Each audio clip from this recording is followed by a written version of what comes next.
Okay, meron tayong bagong vocabulary na nalaman, no? Engender. No? So, yung engender daw, produce, create, or give rise to something.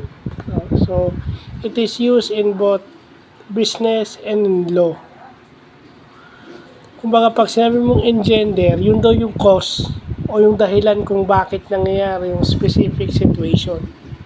Yan. Yan yung mga bagong term na nino-note natin, no? Para mag-increase yung ating vocabulary. Kailangan yan, yung ating English vocabulary to improve our communication skills, both written and oral. So, kung pangit na ang sulat ko, so dapat mag-improve yung aking oral skills, oral communication skills. Kasi kahit anong gawin ko, hindi ko na mababago yung sulat ko. Diba? So, yun lang po.